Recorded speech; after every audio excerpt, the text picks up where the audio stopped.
SSC के GK GS series में आप लोगों का फिर से स्वागत है। तो आज का टॉपिक है भारतीयों के प्रति ब्रिटिश की शिक्षा नीति। एशियाटिक सोसाइटी की स्थापना किसने की थी? तो विलियम जोन्स ने।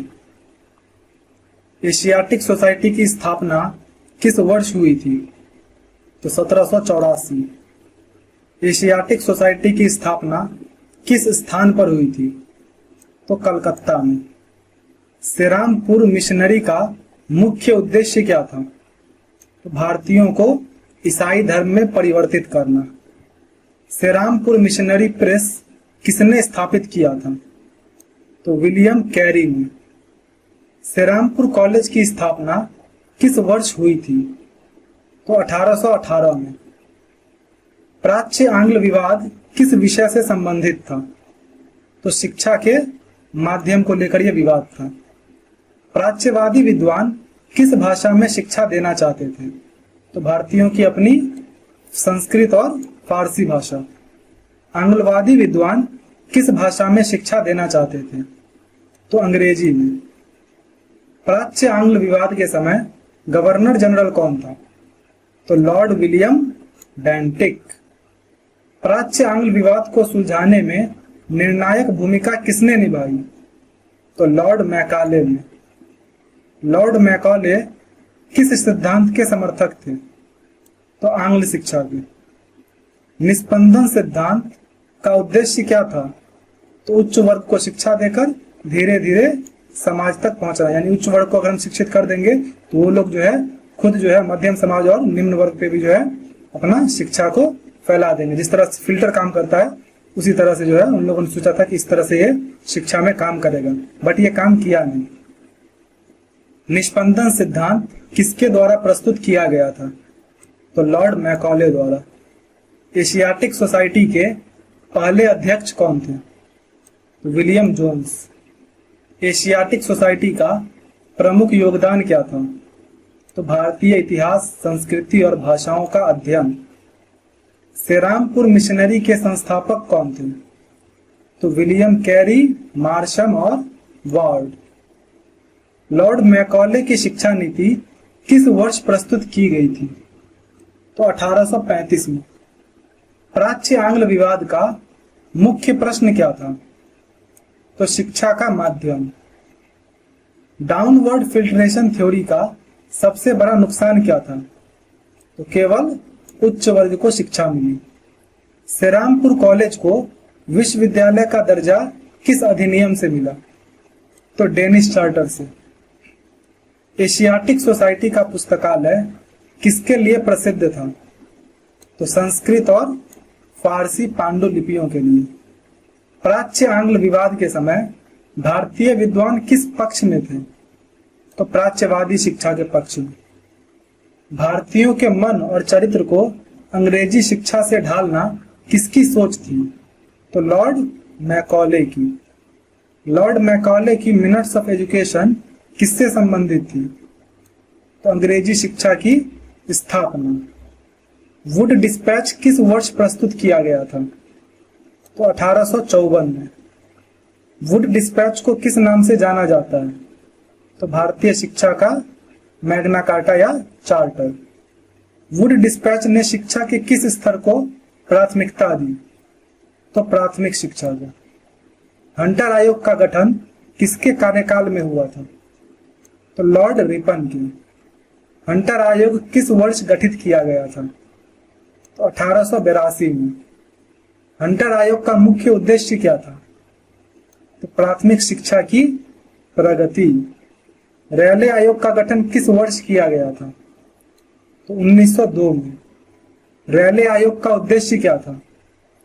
तो भारतीय विश्वविद्यालय की जांच। रेले आयोग की सिफारिशों के आधार पर कौन सा अधिनियम बना? तो भारतीय विश्वविद्यालय अधिनियम 1904। सैडलर आयोग का गठन किस वर्ष हुआ था? 1917 में। सैडलर आयोग का मुख्य उद्देश्य क्या था? तो कलकत्ता विश्वविद्यालय की जांच। सैडलर आयोग की सिफारिश के अनुसार स्नातक पाठ्यक्रम की अवधि कितने वर्ष की होनी चाहिए? तो 3 वर्ष की। हार्टॉग समिति का गठन किस वर्ष किया गया था? 1929 में। हार्टॉग समिति का मुख्य उद्देश्य क्या था? तो प्राथमिक शिक्षा की जांच। हार्टॉग समिति ने किस पर विशेष बल दिया? तो शिक्षा की गुणवत्ता पे। कोठारी आयोग का गठन किस वर्ष किया गया था? तो 1964 में। कोठारी आयोग का पूरा नाम क्या था? तो शिक्षा आयोग। कोठारी आयोग ने किस सिद्धांत पर बल दिया? तो समानता और गुणवत्ता। कोठारी आयोग की अध्यक्षता किसने की थी? तो DS कोठारी। कोठारी आयोग की रिपोर्ट किस वर्ष प्रकाशित हुई? तो 1966 में। नई शिक्षा नीति सबसे पहले किस वर्ष लाई गई थी? तो 1968 में। 1986 की शिक्षा नीति किस प्रधानमंत्री के समय लागू हुई? तो राजीव गांधी के समय। 1992 में संशोधित शिक्षा नीति किस प्रधानमंत्री के समय लागू की गई? तो PV नरसिम्हा राव। राष्ट्रीय शिक्षा नीति 2020 किस प्रधानमंत्री के समय लागू हुई? तो नरेंद्र मोदी। नई शिक्षा नीति 2020 में किस संरचना पर शिक्षा प्रणाली अपनाई गई है? तो 5+3+3+4, यानी कि पहले तो 3 साल तुम्हारा जो प्ले स्कूल वाला होता है, नर्सरी, LKG, UKG, वो, उसके बाद 1 2, उसके बाद फिर 3 साल का 3 4 5, उसके बाद फिर इसमें 6 7 8, और उसके बाद 9 10 11 12। तो वो तुम्हारा हो गया शिक्षा नीति वाला। अब थोड़ा समाचार पत्र देख लो, क्योंकि समाचार पत्र से भी क्वेश्चन आते हैं। भारत का पहला समाचार पत्र कौन सा था? तो द बंगाल गजट।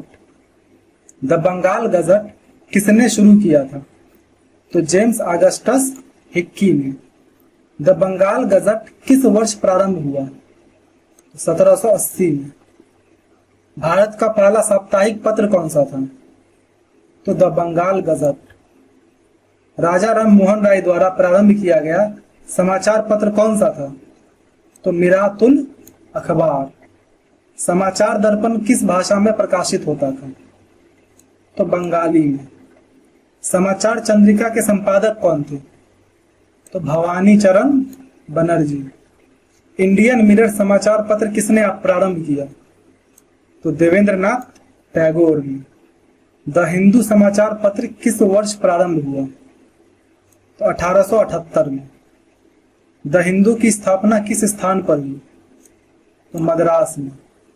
अमृत बाजार पत्रिका की स्थापना कब हुई? तो 1868 में। अमृत बाजार पत्रिका किस भाषा में शुरू हुई थी? तो बंगाली में।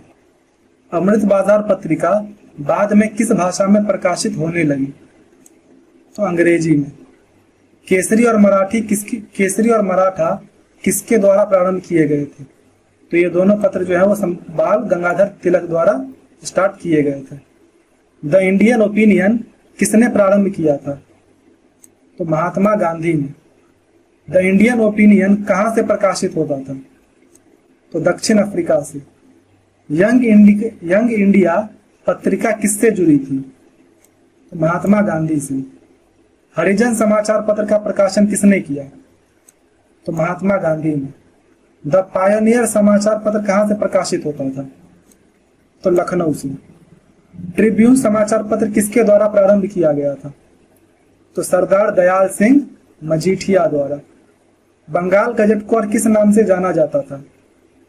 तो हिक्की गजट। कॉमनवेल्थ पत्रिका किसके द्वारा प्रकाशित की गई थी? तो एनी बेसेंट के द्वारा। न्यू इंडिया समाचार पत्र किससे जुड़ा था? तो एनी बेसेंट से। स्वराज्य समाचार पत्र किसने प्रारंभ किया? तो चक्रवर्ती राजगोपालाचारी। परिदर्शन समाचार पत्र किस भाषा में प्रकाशित होता था? तो बंगाली में। इंडियन मिरर समाचार पत्र के संस्थापक कौन थे? तो देवेंद्रनाथ टैगोर। मिरातुल अखबार किसके द्वारा प्रारंभ किया गया था? तो राजा राम मोहन राय। हिंदू पैट्रियट समाचार पत्र किसके द्वारा शुरू किया गया था? तो हरिश्चंद्र मुखर्जी। इंडियन ओपिनियन किस वर्ष प्रारंभ हुआ था? 1903 में। यंग इंडिया पत्रिका किसके द्वारा शुरू की गई? तो महात्मा गांधी द्वारा। हरिजन समाचार पत्र किस वर्ष प्रारंभ हुआ? 1933 में। द हिंदू समाचार पत्र किसने स्थापित किया था? तो जी सुब्रमण्यम अय्यर ने। द हिंदू किस वर्ष प्रकाशित हुआ? 1878 में। अमृत बाजार पत्रिका की स्थापना किस वर्ष हुई? तो 1868 में। अमृत बाजार पत्रिका किसके द्वारा शुरू की गई थी? तो शिशिर कुमार घोष और मोतीलाल घोष। केसरी और मराठा समाचार पत्र किस वर्ष शुरू हुए? तो 1881 में।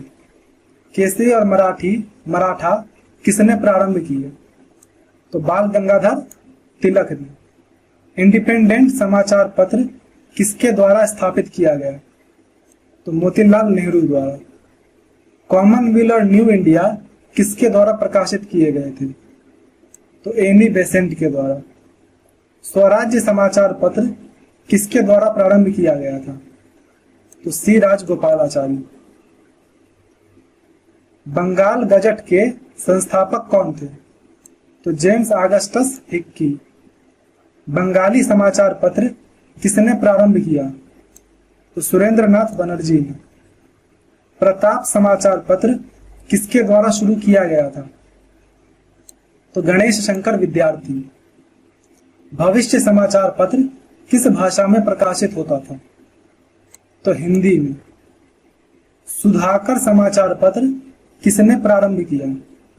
तो केशव चंद्र सेन ने। लोकमत समाचार पत्र किसके द्वारा स्थापित किया गया था?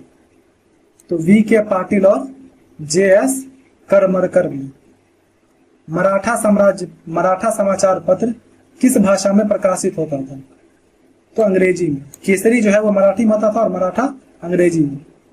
केसरी समाचार पत्र किस भाषा में प्रकाशित होता था? तो मराठी में। हिंदुस्तान टाइम्स की स्थापना कब हुई थी? तो 1922 में। चलो ये खत्म। आपका जो भी स्कोर हुआ कमेंट कर दीजिए एंड मिलते हैं नेक्स्ट वीडियो में।